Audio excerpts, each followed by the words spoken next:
ہم اپنی فائلوں کو خود دیکھیں گے اور رب العالمین ان فائلوں میں کسی قسم کی تبدیلی نہیں کرے گا۔ یہ باتیں ساری ہو چکی ہیں۔ اب ایک اور بڑی اہم بات ہے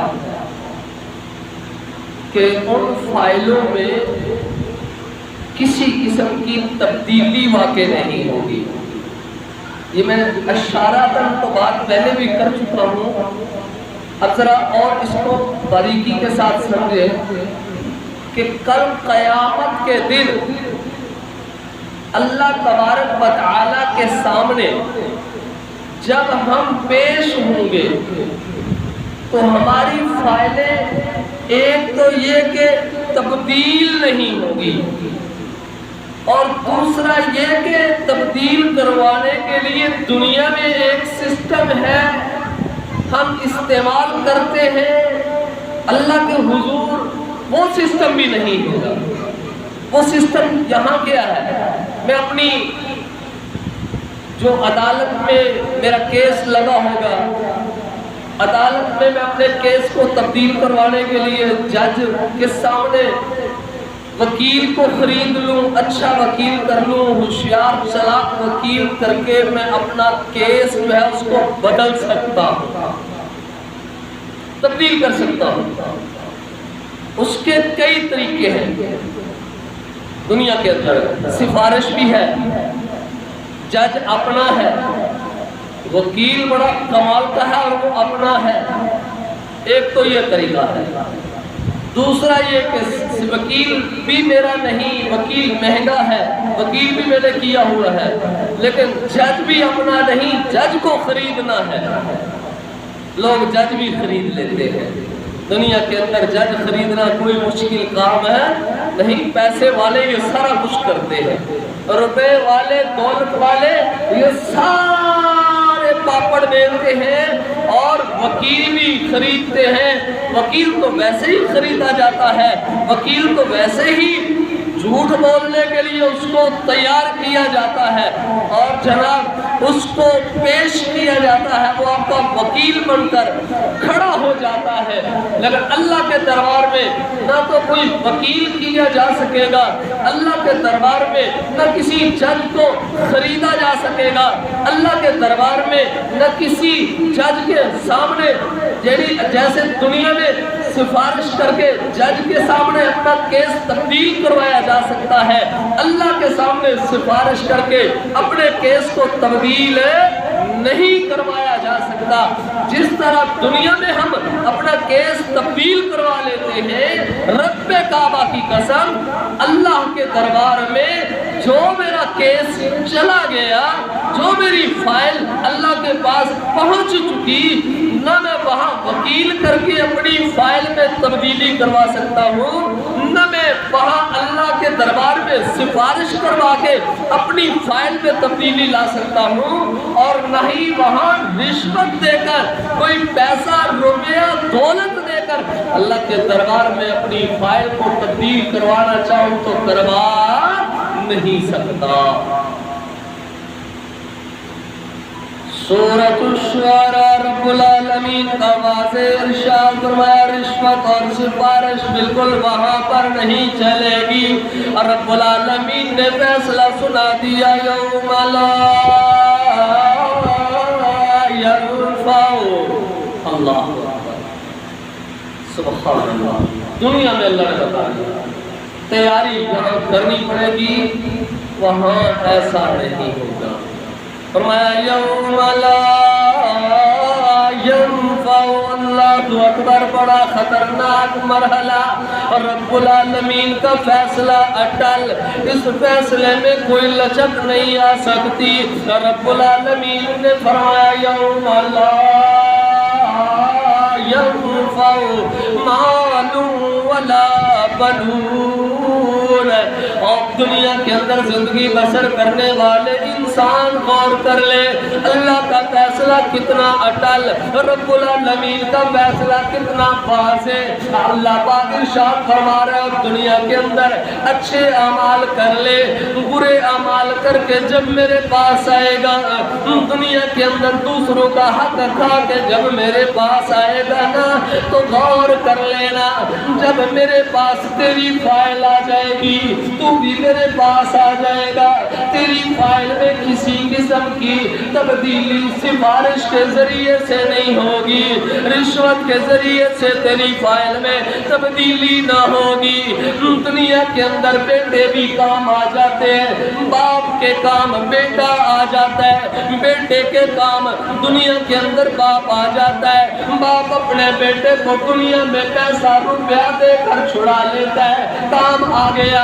اسی طرح کبھی بیٹا کام آ گیا، کبھی باپ دنیا کے اندر کام آ گیا، اور دنیا کے اندر تو دھوکہ دے ایک دوسرے کو دے کر ہم اپنی دنیا کے اندر تو آخرت والی کتاب کالی تو کر سکتے ہیں، لیکن جب وہ کالی کتاب قیامت کے دن میرے اور آپ کے سامنے اللہ مجھے بھی محفوظ فرمائے، رب العالمین مجھے بھی اپنی کتاب کو کالا کرنے سے محفوظ فرمائے، اللہ آپ کی بھی حفاظت فرمائے، ہماری وائٹ کتاب، صاف ستھری کتاب، صاف ستھری فائل اللہ کی بارگاہ میں پہنچ جائے۔ کیوں؟ اس لیے کہ رب العالمین کا فیصلہ اللہ فرما رہا ہے یوم لا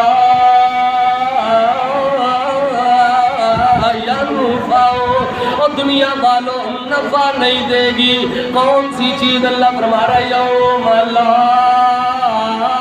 ینفع مال، اور تیرا مال کل قیامت کے دن میرے پاس کام نہیں آئے گا۔ یہ نہ سمجھنا کہ دنیا میں تو میں نے جج خرید لیا تھا، وہاں بھی میں اپنی فائل تبدیل کروا لوں گا، اور دنیا میں تو میں نے سفارش کروا لی تھی، وہاں بھی میری سفارش چل جائے گی۔ نا نا نا، اللہ پاک کا اٹل فیصلہ فرمایا یوم لا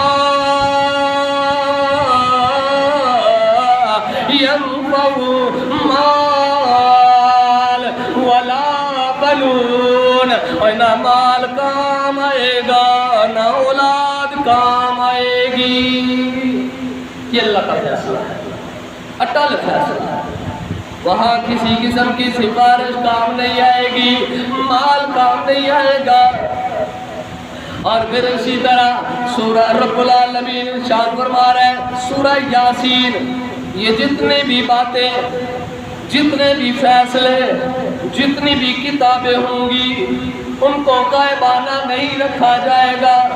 دنیا کے اندر تو یہ سسٹم چلتا ہے نا جی، کیا توجہ میری طرف، آج فیصلہ محفوظ ہو گیا، فلاں وزیر اعظم صاحب کا فیصلہ محفوظ ہو گیا، فلاں جج صاحب کی عدالت کے اندر فلاں وزیر کا فیصلہ محفوظ ہو گیا، فلاں عدالت کے اندر فلاں منسٹر صاحب کا فیصلہ محفوظ ہو گیا، کل سنا دیا جائے گا یا پرسوں سنا دیا جائے گا یہ بات۔ اور پھر خفیہ بھی رکھا جاتا ہے، فیصلے خفیہ رکھے جاتے ہیں، اللہ اکبر۔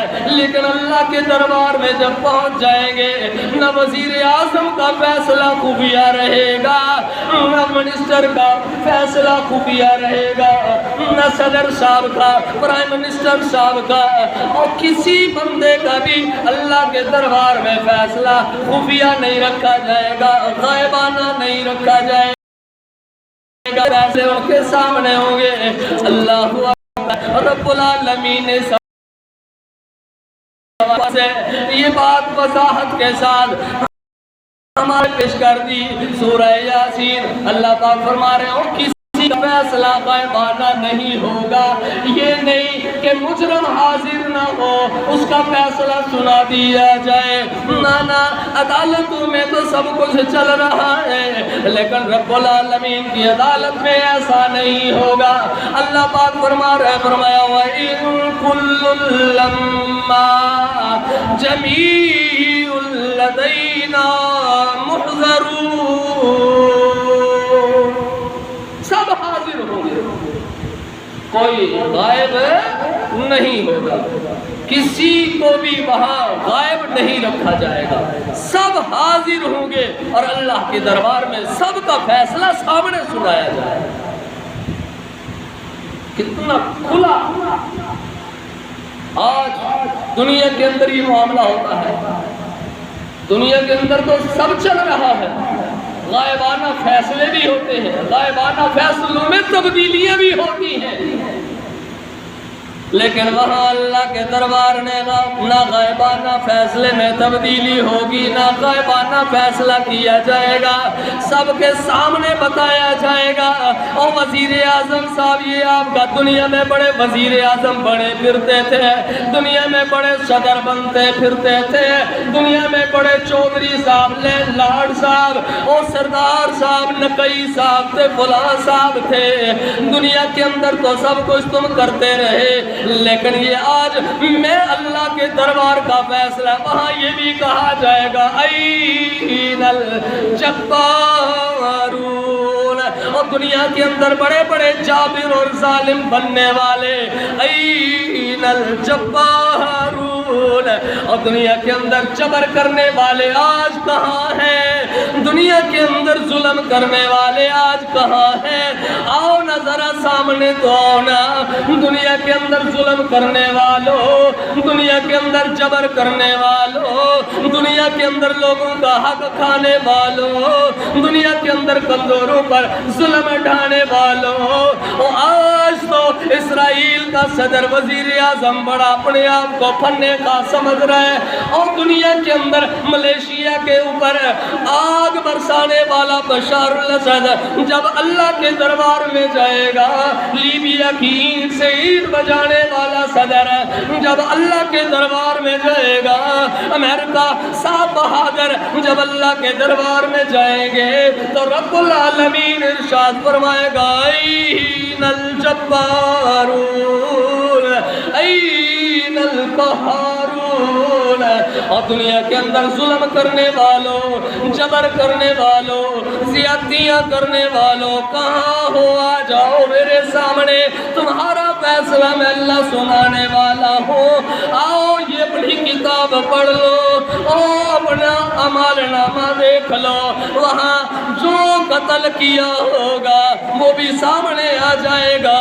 بشار الاسد 15 لاکھ سنی مسلمانوں کو قتل کرنے والا آج مظلوم بن کے بیٹھ جائے، یہ کیسے ممکن ہے؟ قیامت کے دن ایسا نہیں ہوگا۔ لیبیا کی اینٹ سے اینٹ بجانے والا کل قیامت کے دن جناب سکون سے نہیں بیٹھ سکے گا۔ فلسطین کے مسلمانوں پر، نہتے مسلمانوں پر ظلم و ستم کی بربریت کے پہاڑ توڑنے والا جب اللہ کے دربار میں جائے گا تو ان سے بھی اللہ کہے گا این الجبارون، اور دنیا میں جبر کرنے والوں، دنیا میں قہار بن کے دنیا کی اینٹ سے اینٹ بجانے والوں، آ جاؤ آج میرے سامنے، میں سب کے سامنے تمہاری فائل کو اوپن کر دوں گا، سب کے سامنے ان کی فائلیں اوپن ہوں گی۔ اللہ کسی کی فائل کو چھپا کر کے نہیں رکھے گا۔ دنیا میں تو چھپائی جاتی ہے، وہاں غائب نہیں ہوگا، کوئی غائب بھی نہیں ہوگا اور کسی کی فائل کو چھپا کے بھی نہیں رکھا جائے گا۔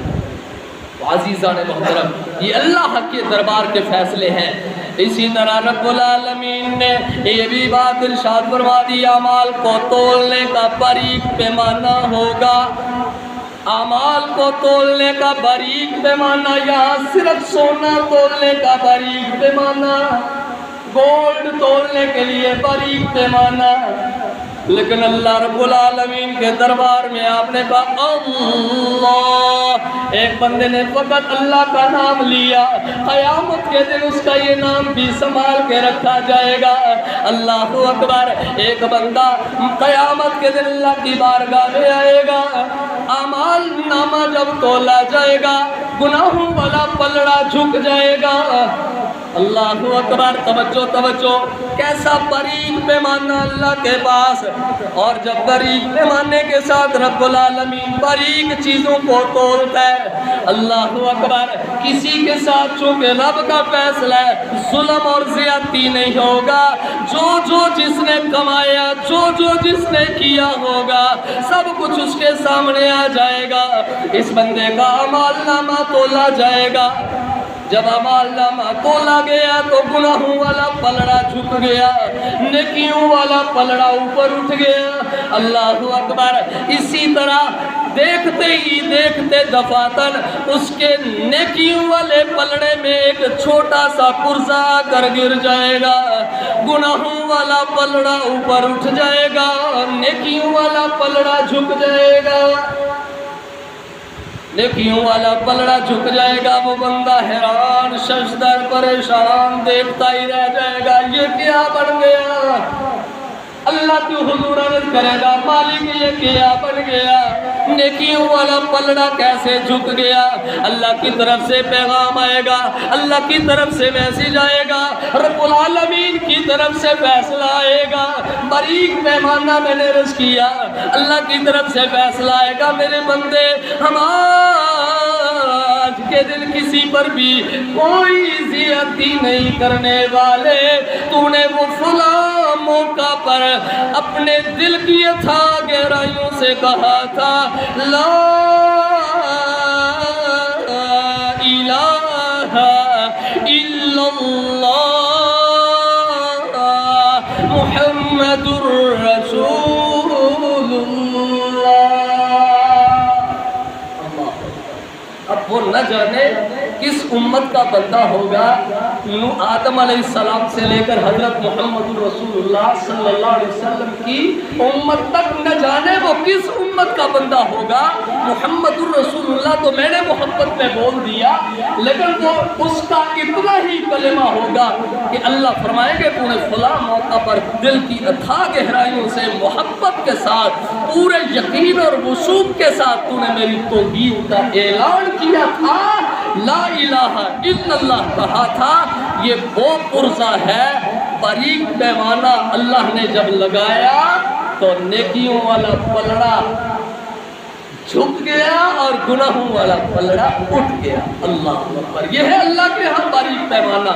اور یہ سورہ انبیاء رب العالمین یہ ارشاد فرما رہا ہے آیت نمبر 47 کہ میں کل قیامت کے دن باریک پیمانے لگا کر لوگوں کے اعمال نامے کو تولوں گا، کسی کے ساتھ وہاں کوئی کسی قسم کی زیادتی نہیں ہوگی۔ تو جب اللہ کے اتنے باریک فیصلے ہیں، نہ جانے ہم کیوں اتنے دلیر ہو جاتے ہیں، حضور دیکھی جائے گی، دیکھی نہیں جائے گی۔ ان سے پوچھیں جو قبر کے مہمان بن چکے ہیں کیا بیت رہی ہے۔ میں نے گزشتہ خطبہ میں یہ بات عرض کی تھی، بلکہ اس سے پیوستہ خطبہ جمعہ میں حضرت عثمان غنی رضی اللہ تعالیٰ عنہ قبر پر کھڑے ہوتے تو کیا زاروں قطار روتے تھے، اتنا روتے کہ یہاں نشان پڑ جاتے تھے۔ کیوں روتے تھے؟ ان کو پتا تھا کہ نبی پاک صلی اللہ علیہ وسلم نے تربیت فرمائی تھی کہ یہاں آنا ہے، یہاں جزا اور سزا شروع ہو جاتا ہے۔ قبر یہ سب آخرت کی منزلوں میں سے سب سے پہلی منزل ہے، فرمایا جو اس میں کامیاب ہو گیا وہ آگے بھی کامیاب ہو جائے گا۔